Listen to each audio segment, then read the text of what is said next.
بسم اللہ الرحمن الرحیم۔ یہ 1950 کے لگ بھگ کا واقعہ ہے۔ ان دنوں ہمارا گھر ایک گاؤں میں تھا، مگر یہ گاؤں شہر کے نزدیک تھا۔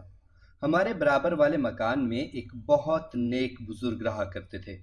دن رات وہ ذکر الہی میں مگن رہتے۔ مجھے آج بھی ان کی وہ نورانی صورت یاد ہے۔ ان کی سفید داڑھی، سرخ و سفید رنگت، بڑی بڑی گلابی آنکھیں، لمبا چوڑا قد، چوڑے چوڑے شانے، ان کی باروب شخصیت سے ہر کوئی مرعوب ہو جاتا تھا۔ وہ کم ہی لوگوں سے مخاطب ہوتے تھے۔ ہاں، کوئی مصیبت زدہ یا بیمار آ جاتا، تکلیف میں مبتلا ہوتا یا دستے سوال دراز کرتا تو اس پر خاص توجہ کرتے تھے۔ محلے میں وہ سید صاحب کے نام سے مشہور تھے۔ سبھی ان کا احترام کرتے تھے۔ جدھر سے گزرتے لوگ ہٹ جاتے اور ان کو راستہ دے دیتے۔ ان کی ایک بہن بھی تھی، نام اس کا نجمہ بی بی تھا۔ وہ ان کے ہمراہ ہی رہتی تھی۔ وہ بھی الگ تھلگ اور علیحدہ سی زندگی گزار رہی تھی۔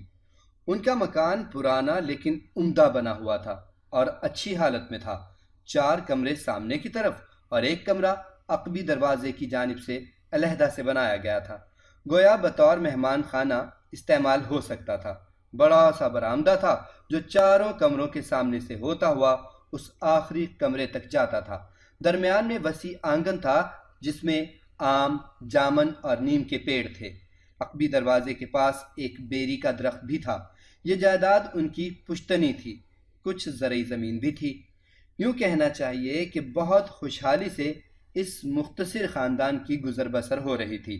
4 برس قبل سید صاحب کے بیٹے کی شادی ہو چکی تھی، مگر ان کی 40 سالہ بہن نجمہ بی بی تاحال غیر شادی شدہ تھیں۔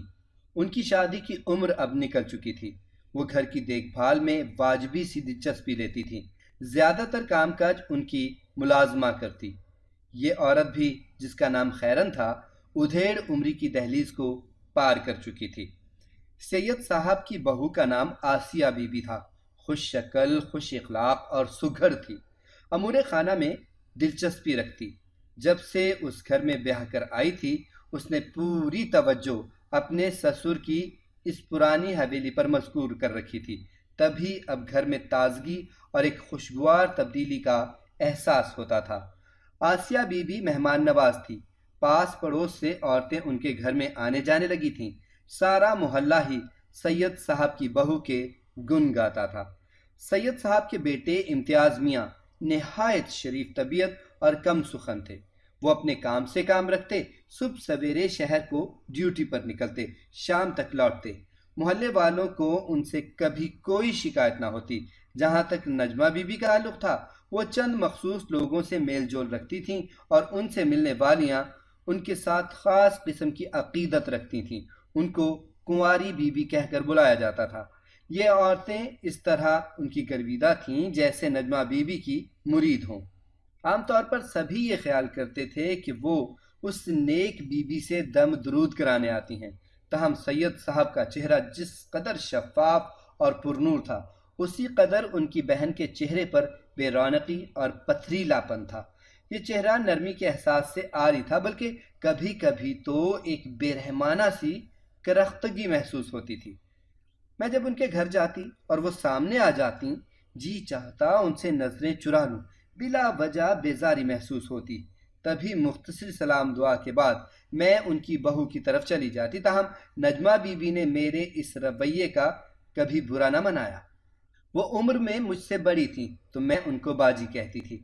ہمیشہ سلام میں پہل میری ہی طرف سے ہوتی۔ حیرت کی بات کہ وہ سلام کے جواب میں زبان سے وعلیکم السلام نہ کہتی، بلکہ سر کے اشارے سے ہی جواب دیتی۔ سید صاحب کے گھر کے پچھواڑے ایک پرانا قبرستان تھا۔ نجمہ بی بی کے کمرے سے نزدیک عقبی دروازے سے یہ قبرستان نظر آتا تھا۔ ان کا معمول تھا کہ جب سید صاحب موجود نہ ہوتے یا عبادت میں مصروف ہوتے، وہ یہ دروازہ کھول کر قبرستان چلی جاتی تھیں، جہاں ان کے پرکھوں کی بھی قبریں تھیں۔ وہ اکثر دوپہر کو یا مغرب کے وقت نکلتی تھیں، کبھی کبھار اپنی ملازمہ کے ساتھ، مگر اکثر اکیلی ہی۔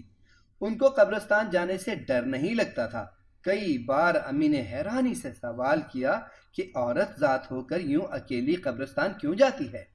اجالے میں سید صاحب کا ڈر رہتا ہے، وہ دیکھ لیتے تو منع کرتے ہیں۔ تبھی جب موقع ملتا ہے یہ ان سے چوری چھپے جاتی ہیں، اپنے والدین کی قبروں پر فاتحہ پڑھتی ہیں اور ان کی روحوں سے اپنے دکھ سکھ کہتی ہیں۔ دراصل وہ اپنے دل کا بوجھ ہلکا کرنے کو وہاں جاتی ہیں، ورنہ آپ جانتی ہیں کہ تنہائی سہنا آسان نہیں ہوتا۔ ہم کو بڑی بی کی باتیں ٹھیک لگتی تھیں۔ ظاہر ہے کہ ایک ایسی ادھیڑ عمر کنواری جس کے ساتھ کوئی ہم عمر بات چیت کرنے والا ساتھی نہ ہو، نہ کوئی غم گسار ہو، آخر اس کا دل مضطرب کیوں کر چین پائے۔ ایک روز امی جان سید صاحب کے گھر شب برات کا حلوہ دینے گئیں۔ آسیہ بی بی خوش دلی سے ملیں، شربت سے مدارت کی۔ امی نے نجمہ بی بی کی خیریت دریافت کی۔ اس پر آسیہ بی بی کچھ پریشان دکھائی دیں، بمشکل کہا کہ اپنے کمرے میں ہیں، ان کی طبیعت ٹھیک نہیں ہے۔ امی کو عیادت کی خاطر دھوپ میں سارا آنگن پار کرنا پڑتا، لہٰذا یہ سوچ کر کہ وہ نجمہ کی طرف نہ گئیں کہ کیا خبر سو رہی ہوں یا آرام کر رہی ہوں۔ گھر کے کونے میں بنے الگ تھلگ کمرے میں اڑوس پڑوس کا شور سنائی نہ دیتا تھا، تبھی انہوں نے اسی میں رہنا پسند کیا تھا تاکہ عبادت میں باہر کے شور و غل سے خلل واقع نہ ہو۔ سب یہی سمجھتے تھے کہ وہ تنہائی میں کمرہ بند کر کے اپنا وقت عبادت میں گزارتی ہیں۔ ان دنوں وہ اپنی بھابھی سے بھی کم ہی بات کرتی تھیں۔ بند کمرے میں ان کی عبادت کا دورانیہ گویا بڑھتا جا رہا تھا۔ اس بارے میں ان کی ملازمہ بھی فکر مند رہنے لگی تھیں۔ سید صاحب پھر بھائی تھے، ان کو بھی فکر ہوئی کہ بہن پورا دن دسترخوان پر بھی دکھائی نہیں دیتی۔ وہ اسی فکر میں تھے کہ ایک رات ان کو عقبی دروازے کے بند ہونے کی آہٹ آئی۔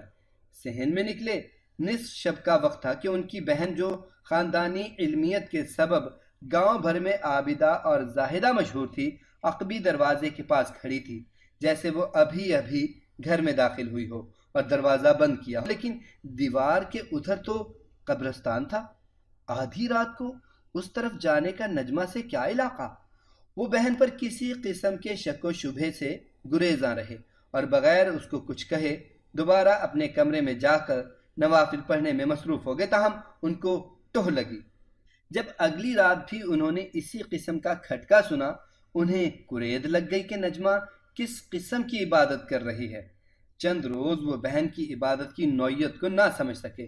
بالآخر ان کو شک ہو گیا کہ نجمہ رات کو عقبی دروازے سے باہر جاتی ہے۔ تب انہوں نے سراغ لگا ہی لیا کہ ان کی بہن اللہ کی عبادت نہیں کر رہی بلکہ کسی اور مقصد سے رات کو باہر جاتی ہے۔ اب وہ اس کی طاق میں رہنے لگے۔ ایک رات جب عبادت سے اٹھے، کیا دیکھا کہ بہن کمرے میں موجود نہیں ہے۔ وہ عقبی دروازے کی طرف گئے جو کہ بھیڑا ہوا تھا، آہستہ سے پٹ کھولے، باہر نکلے اور قبرستان کی طرف چل دیے۔ حیرت کی انتہا نہ رہی کہ ان کی بہن ایک چھوٹی سی تازہ قبر کے پاس موجود ہے جو سرہانے سے کھلی ہوئی ہے۔ خدا جانے وہ اس وقت وہاں کیا کر رہی تھی، مگر سید صاحب جان گئے کہ کم از کم عبادت نہیں کر رہی بلکہ کسی غلط عمل میں مشغول ہے۔ عبادت کے پردے میں ان کو بہن کی چلا کشی کا راز سمجھ میں آ گیا۔ وہ بہت زیادہ ہوشیار اور محتاط ہو گئے اور تہیہ کر لیا کہ نجمہ بی بی کو اس معصیت سے روکیں گے۔ اس وقت تو الٹے قدموں گھر لوٹ آئے، لیکن اگلے روز اشاروں کنایوں میں ہمشیرہ سے کہا کہ وہ اس راستے پر چلنا ترک کر دے۔ بزرگوں کی اولاد کو بری دنیا اور بد افعال سے کیا سروکار؟ صرف اللہ تعالی وحدہ لا شریک عبادت کے لائق ہے۔ اگر کسی اور جانب ذہن رجوع ہو گیا ہے تو توبہ استغفار کر لے۔ شیطان کے پسندیدہ راستوں پر چلنا ان جیسے خدا کے عاجز بندوں کو ہرگز زیب نہیں دیتا۔ بہن نے بھائی کی اس نصیحت کا کوئی جواب نہ دیا۔ اس کی خاموشی سے سمجھ گئے کہ یہ ایسی روش پہ چل چکی ہے کہ اب جان بھی چلی جائے باز نہ آئے گی۔ وہ اب اس کی کڑی نگرانی رکھنے لگے۔ ایک رات انہوں نے اپنے کمرے کی کھڑکی سے دیکھا کہ ان کی بہن نے آدھی رات کو اندھیرے میں اپنے بدن پر کوئی چیز ملی اور پھر وہ غائب ہو گئی، گویا وہ اپنے سفلی عمل میں بہت آگے نکل چکی تھی۔ اب وہ محلے کے اور اپنے گھر آنے والے رشتہ داروں اور پڑوسیوں کے بچوں پر نظر رکھنے لگے تاکہ وہ اس کی بہن کی دستبرد سے بچے رہیں۔ وہ اپنے کسی سفلی عمل کے لیے ان میں سے کسی معصوم کو آلائے کار نہ بنا دے۔